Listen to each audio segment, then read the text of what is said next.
Buenas tardes, bienvenidos y bienvenidas a una nueva emisión de Educación y Cultura, el programa institucional del Sindicato Único de Trabajadores de la Educación del Valle del Cauca, SUTEP. Los invitamos para que nos acompañen a lo largo de esta media hora. Maestros y maestras del Valle del Cauca, la unidad y la organización son el camino para la defensa de nuestros derechos. Fortalezcamos nuestra organización sindical. Afíliate a SUTEP. Tú tienes derecho a defender tus derechos. 9 años después de haberse firmado la mayoría de los tratados de libre comercio, el balance para el país es negativo. Al contrario de las promesas que se hicieron, la producción nacional está en crisis, las cifras de desempleo van en aumento y la dependencia económica es cada vez mayor. Un mayor crecimiento económico basado en las exportaciones y la inversión extranjera fue una de las promesas bajo las cuales se firmaron los primeros tratados de libre comercio. Sin embargo, hoy la realidad es otra. Antes de la entrada en vigencia de estos acuerdos comerciales, las ventas del país al exterior alcanzaban un promedio del 20.1%. 9 años después, el promedio es de solo 3.2%. El país básicamente sigue exportando lo mismo que ha exportado tradicionalmente casi que desde el siglo XIX. Los productos que Colombia vende son productos en cierta medida superfluos, salvo el petróleo. El resto son productos como banano, café, flores, que no son indispensables para nadie y que son muy vulnerables a los ciclos económicos internacionales. Y Colombia se volvió más vulnerable a las crisis económicas internacionales.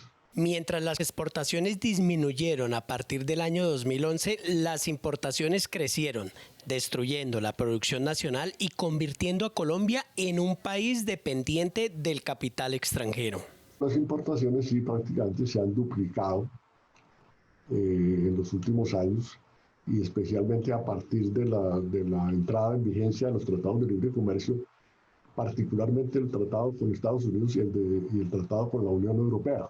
Se empezaron a importar masivamente cosas que se podrían producir en Colombia.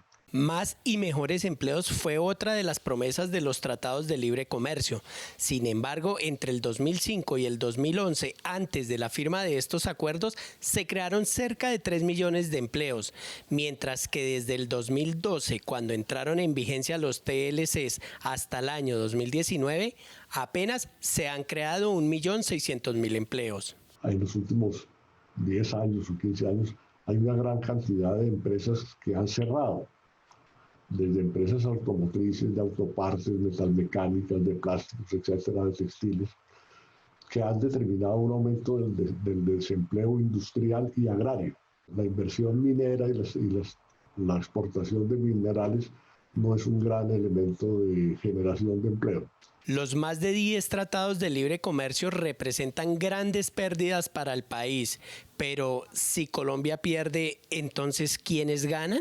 Se benefician los sectores ligados al comercio internacional, sobre todo a los grandes actores del comercio internacional.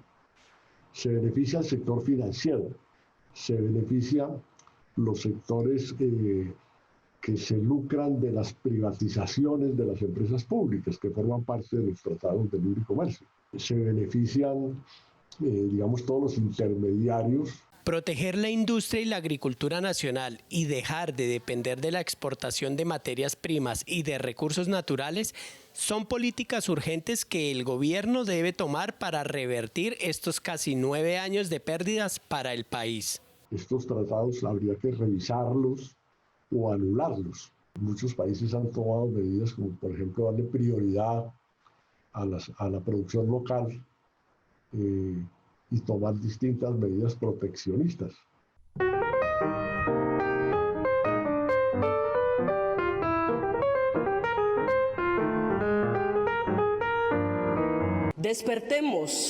Despertemos humanidad, ya no hay tiempo.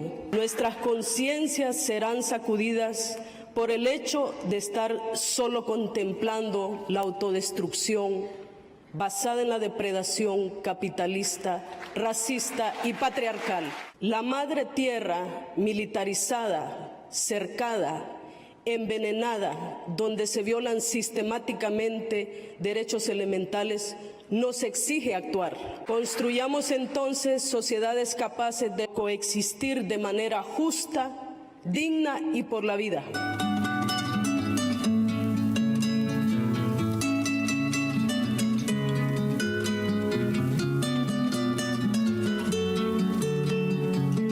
Dos docentes de la ciudad de Cali nos abrieron las puertas de su casa para conocer cómo están trabajando en medio de esta pandemia. Estas son sus historias. Carlos Arturo es docente de básica y media de la institución educativa Nuevo Latir y María del Pilar es maestra de preescolar del INEM Jorge Isaacs. Ambos han convertido parte de su casa en salones de clase.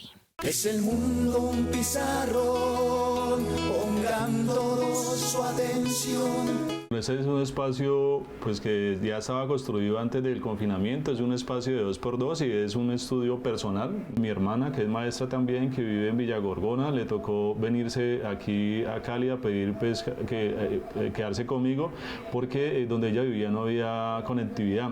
Entonces actualmente este espacio lo compartimos 4 personas, que es demasiado pequeño, entonces aquí nos encontramos hacinados la mayor parte del tiempo. Encuentro en mi casa espacio que hemos adecuado, digo porque eso es un trabajo en equipo desde la familia y con las compañeras con las que trabajo. Aquí hay unos pequeños espacios ambientados con unos cuentos y actividades y proyectos que hemos realizado. Para hacer todo este tipo de actividades, un trabajo pues desde casa, un trabajo en equipo también en el hogar, vincula a uno totalmente a la familia, a todo este proceso, pues porque sin ellos no se lograría hacer esto, pues tiene que tener la paciencia porque mira, es adecuar el espacio que es nuestro espacio como de ver televisión, entonces si por ejemplo mi hijo se quería ver su super partido que es a esta hora, pues su mamá a esta hora está grabando, entonces como entender esa parte. Es el mundo un pizarrón, pongan todos su atención.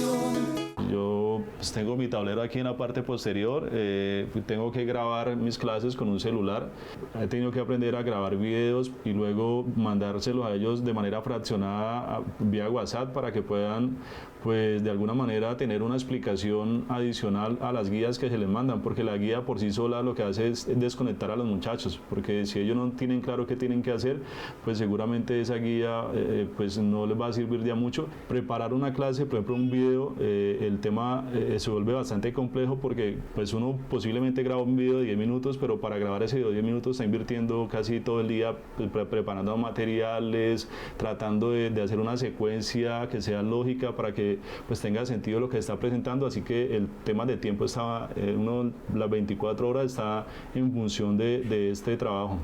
La idea era poder llegar pues a los niños que no tienen pues todos conexión, entonces hacer videos que ellos también puedan ver. Hemos hecho videos cantando las canciones que más les gustan a ellos. Mi otra compañera también con su niña ha hecho videos representativos de actividades de ejercicios para que le lleguen pues a los niños, para que sepan que sus profesoras en su espacio pues también hacen cosas. Entonces mi hijo es el que me graba en los videos, entonces él me hace las grabaciones en celular, no tenemos pues la super cámara, entonces él también tiene que editarlos. Ellos tienen pues más avance en cuanto a la tecnología. En un principio fue un poco complejo porque como, listo, ya, ¿qué voy a hacer? ¿Qué tengo que hacer ahora? Pues como los quehaceres de la casa, más venir acá a todo este espacio. Imagínate, por lo menos adecuar este espacio pues requiere de un tiempo, entonces pues en casa también todos tienen que hacer otras cosas. Bueno, ¿en qué espacio vas a utilizarlo? Porque pues todo el día no va a quedar, si vas a armarlo de la mañana, entonces todo el día vamos a estar aquí pues sin poder pasar, por decir, a este espacio. Es el mundo un pizarrón, pongan todos su atención. Ahora con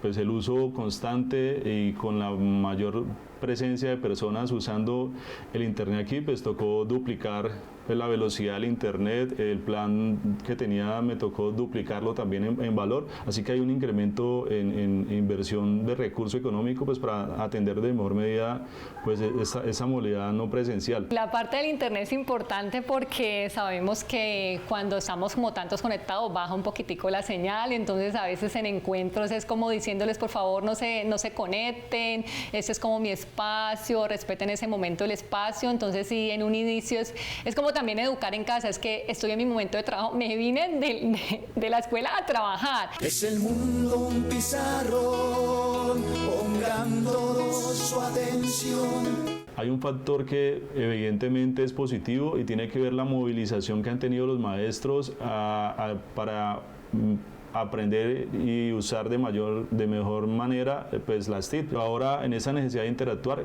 nos hemos acercado a nuevos programas, a nuevas aplicaciones y eso ha sido muy positivo, pero lo que no ha sido positivo es la respuesta de los estudiantes. La población que tenemos nosotros casi toda es estrato 1 o menos, así que las condiciones socioeconómicas de ellos son bastante difíciles.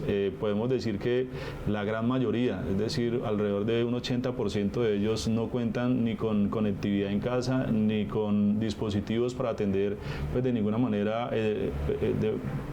esta no presencialidad. Te encontraba con casos de papitos de, es que yo hago una recarga de 1.000 pesos, profe, pero la hago solo los viernes. O profe, es que mi esposo, pues tenemos un solo celular, mi esposo se fue a trabajar y él llega en la noche. Casos como que, profe, es que el vecino es el que me da internet, pero es en la noche que llega.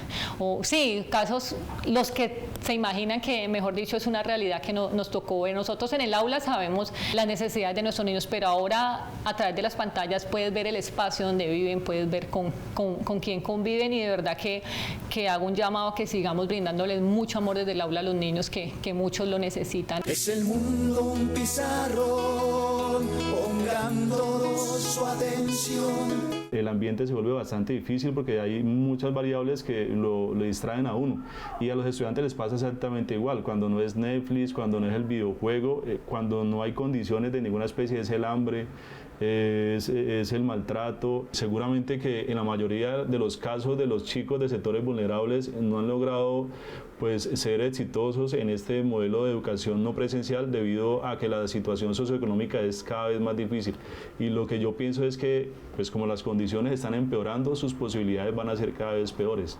Es más angustiante ver toda la parte de la economía, bueno, todo lo que está pasando, la realidad que sabemos. Otra es, ¿qué has aprovechado en casa de esos espacios? O sea, ¿qué es lo positivo? No todo es negativo y lo positivo pienso que es el espacio en familia que han podido lograr. Y estos niños en esta edad sí que lo necesitan, el acompañamiento de los padres. Sabemos que no ha sido muy fácil, pero con amor y dedicación se ha logrado. Con paleta y acuarela pinta el maestro de escuela, cuando su mayor pasión es enseñar.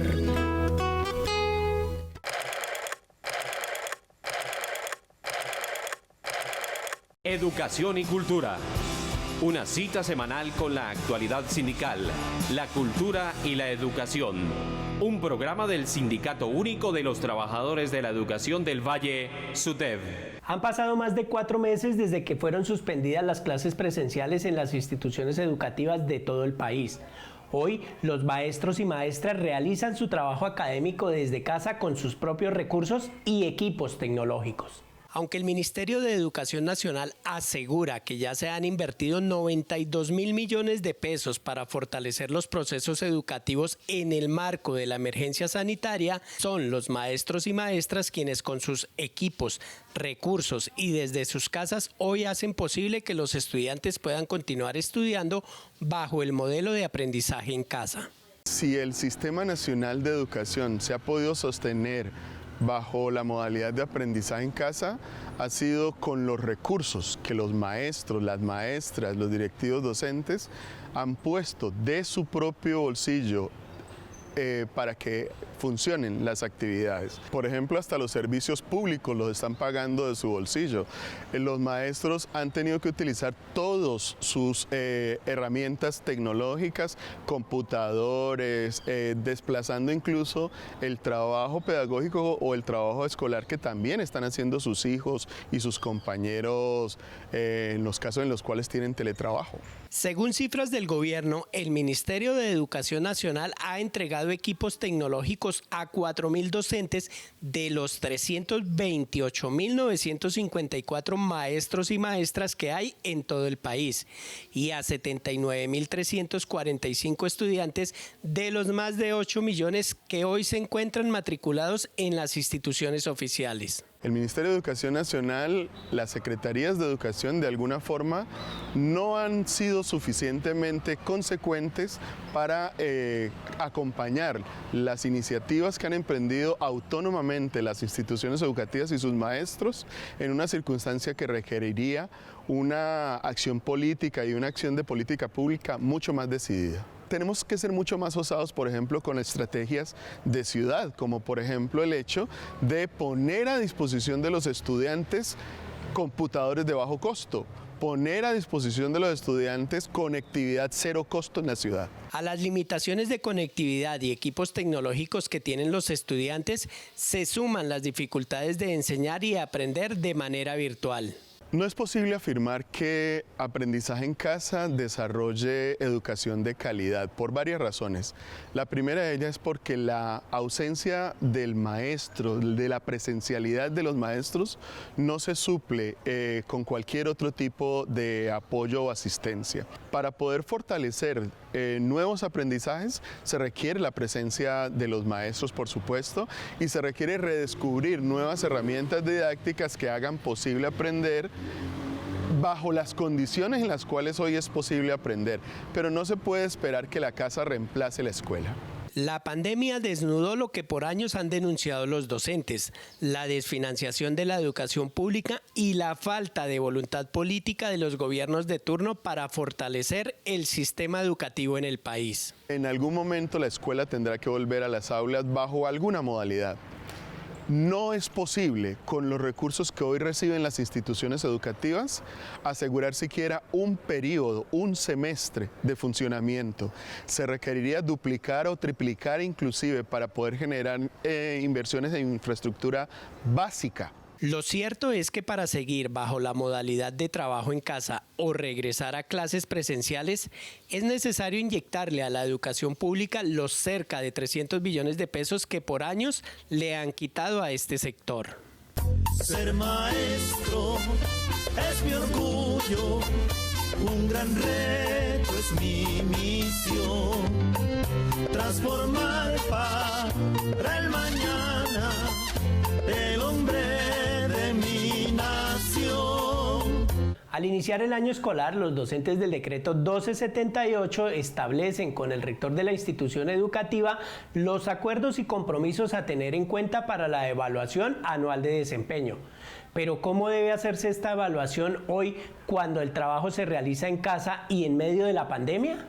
La casa se ha convertido en el lugar de trabajo de los maestros y maestras, un trabajo que se hace más difícil cuando cerca del 63% de los estudiantes no tienen acceso a conectividad ni equipos tecnológicos.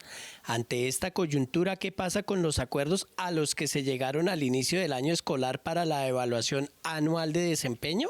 Esas contribuciones y esas evidencias pues quedaron suspendidas porque fueron pensadas en la lógica de que la educación iba a ser presencial, pero esa escolaridad se interrumpió de tajo, violentamente, abruptamente. Entonces esas evidencias ya no sirven. Los docentes y rectores en común acuerdo deben fijar nuevos criterios para ser evaluados de acuerdo a la coyuntura que atraviesa la educación pública del país. Lo más sensato es replantear el acta de inicio. No se necesita un decreto nuevo para eso. Hay una situación nueva, hay una situación inesperada, hay una situación abrupta, hay que hacer una nueva acta de inicio de las evidencias y las contribuciones. Pero, ¿qué criterios deberían tenerse en cuenta a la hora de replantear los acuerdos para la evaluación de desempeño de los docentes en medio de esta pandemia? Estamos en una situación de pánico, en una situación de estrés, en una situación de confinamiento, y eso pues reduce todas las condiciones del proceso educativo, las complejiza mucho más, y entonces es absurdo pues pedir una cantidad de evidencias. Hay que pensar en unas nuevas evidencias, pocas, sin sobrecargas, considerando la salud mental de todos. Las dificultades que tienen los docentes a la hora de trabajar con sus estudiantes desde casa y las alternativas que han implementado también se deben tener en cuenta para su evaluación. Hay que valorar las dificultades y lo que hacemos frente a las dificultades. Es posible que un docente no haya encontrado a sus alumnos a esta fecha, pero sin embargo el docente los ha estado buscando, los ha estado llamando, ha estado enviando comunicaciones, ha estado diseñando guías, ha estado reflexionando y planeando su proceso pedagógico. Eso tiene valor, eso tiene sentido. Hay que recordar que este proceso debe ser dialogado y participativo y por ningún motivo debe ser un mecanismo sancionatorio.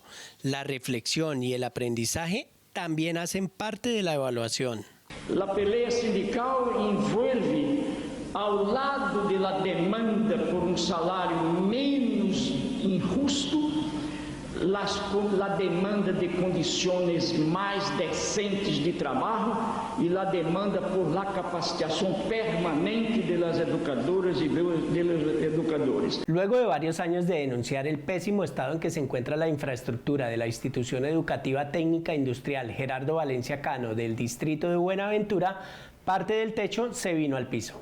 Esta estructura, este nuevo edificio fue construido aproximadamente en el año 1972 y como todo en la vida tiene su ciclo, esta institución desde esa época no se le hace un mantenimiento efectivo.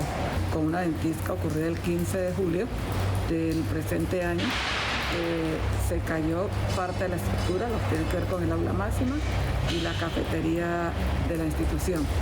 Como también hay un problema estructural en el piso, en donde se observa movimiento de la losa. El llamado fraterno a la administración es que sabemos que están los recursos hace tiempo aprobado para hacer el cambio total de la cubierta de la institución educativa técnica industrial Gerardo Valencia Cano de Buenaventura, porque es que ya cumplió su ciclo, data de más de 50 años ese techo y está con una amenaza inminente de venirse toda esa cubierta. En este año, 2020, nos damos cuenta de que los dineros que están destinados para tal fin fueron utilizados o desviados a otro menester. Señor alcalde, es urgente que desembolsen esos dineros. Ser maestro es mi orgullo, un gran reto es mi misión, transformar para el mañana el hombre de mi nación. 6 puntos contiene el pliego de peticiones de emergencia que presentó el Comité Nacional de Paro al gobierno y que recoge las necesidades básicas y urgentes que hoy tiene el país. Dinero para la salud con recursos girados directamente a los hospitales del país para resolver su dotación y todos los gravísimos problemas de los trabajadores de este sector. 2. Renta básica, es la alimentación para todos los colombianos que no tienen ingresos, 9 millones de familias con un salario mínimo. Defensa de la producción y el empleo, es la defensa de los micro, pequeños y medianos empresarios productores del campo y de la ciudad, pero asimismo para garantizar el empleo de todas las personas que fueron despedidas, asumiendo el gobierno con la renta básica la nómina de todas estas empresas. Es empleos con derecho lo que estamos defendiendo y lo que estamos pidiendo. 4.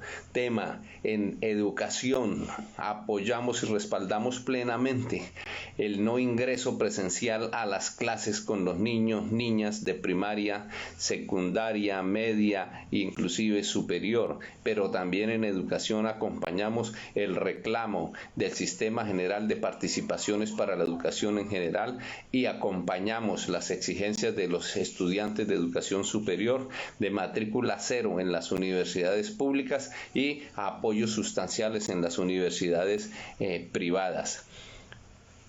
Exigimos la derogatoria de los decretos lesivos que se han expedido en el contexto de la cuarentena, más de 900, al calor de la defensa de los intereses de los grandes sectores económicos, del sector financiero. Pero de igual manera rechazamos la posibilidad de que privatice lo público. Nos oponemos a la privatización de Ecopetrol, nos oponemos a la privatización de ISA y de todos los bienes públicos. Y finalmente este pliego contiene la exigencia de los plenos derechos para los sectores más golpeados, las mujeres, los jóvenes, las diversidades, los sectores discriminados y sobre todo la atención especial a ese flagelo de la violencia intrafamiliar, la violencia contra las mujeres. Hay recursos de las reservas internacionales, hay recursos en la deuda, hay recursos en el Banco de la República. Ese es nuestro pliego y eso es lo que vamos a luchar en este momento de emergencia. Educación y cultura.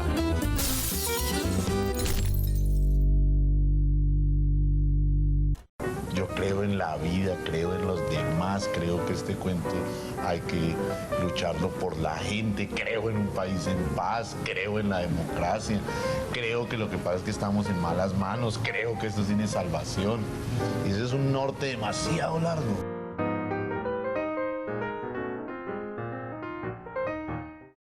Nos acercamos al final de esta emisión y como ya es habitual, el licenciado Guillermo Ordóñez, presidente de la organización sindical, rinde el informe semanal.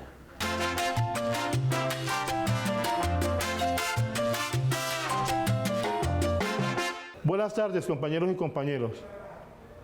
Estuvimos en Junta de Presidentes con FECODE, Junta Nacional de Presidentes, y se ratifica nuevamente lo dicho por FECODE, no a la alternancia, no a este modelo que quiere imponer el Estado, no a las dádivas que está diciendo el Estado que va a dar por llegar a la alternancia. Prima la vida, prima la responsabilidad y la sensatez de cada uno de nosotros para evitar que esta pandemia se extienda entre nosotros. Las administraciones municipales de Jamundí y Palmira les hacemos un nuevo llamado para que digan no a la alternancia. No es posible que los alcaldes que son de un movimiento alternativo estén pensando en llevar a sus estudiantes, a sus comunidades educativas a un contagio masivo. Acaba de salir un fallo en favor de la prima académica. Beneplácitos para aquellas personas que estuvieron detrás de este proceso y también a SUTEP, que nunca olvidó esta situación y que vamos siempre en pro de recuperar lo que los maestros han perdido. La prima académica, y esa es otra discusión que se está dando jurídicamente, la pueden reclamar todos aquellos maestros que son licenciados y que en algún momento pertenecieron a la nómina del Valle del Cauca y equivale a un 15% del salario básico mensual. Nos solidarizamos con la institución educativa ITI, Instituto Técnico Industrial del Distrito de Buenaventura, que ha sufrido un percance y hacemos un llamado a la administración municipal de Buenaventura, el distrital de Buenaventura, para que solucione prontamente esta situación.